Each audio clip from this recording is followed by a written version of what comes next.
So what's up mga boss? Magandang araw sa ating lahat, no? Welcome back to my YouTube channel, Chicken Asil Breeder. So yun nga, nakapag-spar tayo kanina mga boss, no? At ito na nga yung isa natin, si Guhan Asil natin mga boss. At siyempre, yung gagawin natin pagkatapos natin mag-spar mga boss, ay hilamusan natin, linisin natin yung maayos, yung kanyang mukha mga boss. Yun. Tapos, after nun, kung galing kayo sa sabungan, yung gagawin nyo, linisin nyo muna sa bahay, sa sabungan. Punasan nyo yung mga dugo-dugo sa mukha niya, no? Yun. Dito nga, may mga dugo pa yung kanyang paa. Pero bawal to dito sa video. Pero, warning, no animals were harmed in the making of this video. So, yun. Bago pala tayo magpatuloy sa isi-share ko na paraan kung paano mapabilis ma-recover tong ating alaga, ay gusto ko muna magpasalamat sa mga solid na sumusuporta dito sa aking YouTube channel mga boss. Yun, maraming salamat sa inyo sa patuloy nyo na pagsuporta at panonood at pagtangkilik dito sa aking munting YouTube channel, no? Sa pag-share ko sa inyo ng aking kaalaman patungkol sa Naked Hill o Parawakan.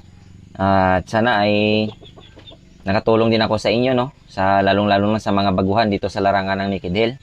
At ngayon, lumako na tayo sa ating pag-uusapan. Yun nga, after natin paglaban, linisin natin agad yung ating warriors.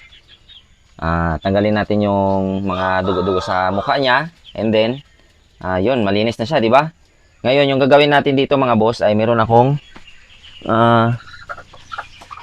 dito ng ano mga boss. Ito nga. Gusto ko lang i-share sa inyo kung paano yung treatment ko sa aking nailaban. Ito nga, meron tayong amoxicillin mga boss. Yun, amoxicillin. And then, meron din tayo dito ang alcohol. So, kung paano ko ito gamitin, panoorin nyo yung video na to mga boss, no? Para mayroon kayong matutunan at kung paano nyo may apply itong mga ginagamit ko na to sa inyo. Lalo na sa naglalaban ng Naked Hill, no?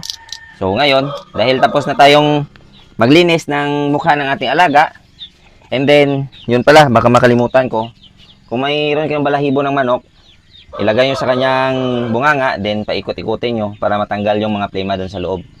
Yun, isa rin yun para na maging normal yung paghinga ng ating alaga. Yun, at malinis yung kanyang lalamunan. So, yun nga, magbibigay tayo ng amoxicillin mga boss, no? Dahil nalinis na natin yung kanyang mukha at saka nalinis din natin yung kanyang bunganga. So, ganito lang, amoxicillin. And then, mamayang hapon, magbibigay tayo ulit ng amoxicillin after niyang kumain, no? And then, hindi tayo muna magbibigay ng tubig. Yun.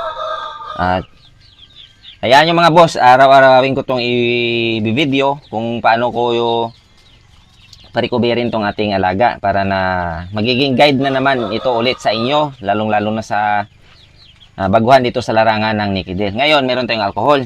Tatakpan natin yung kanyang mata, and then mag-spray tayo ng ganito lang kalayo.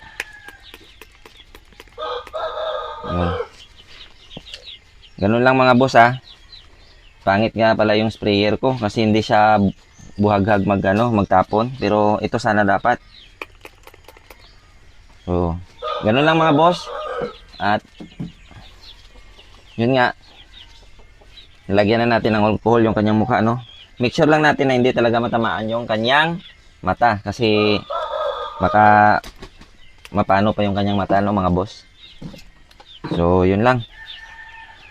At yun nga mga boss, no? Bawal muna natin siyang painumin ng tubig ngayong araw o ngayong hapon. So, after natin magpatuka, konti lang, magbibigay tayo ulit ng amoxicillin. Tapos, mag-spray tayo ulit ng alcohol, mga boss. So, yun lang. At kung nagustuhan nyo yung video na to, pasubscribe naman ang aking YouTube channel at pahit na rin ang notification bell para lagi kayong updated sa mga susunod ko pa na videos. Yun lang mga boss. Maraming salamat and God bless ating lahat.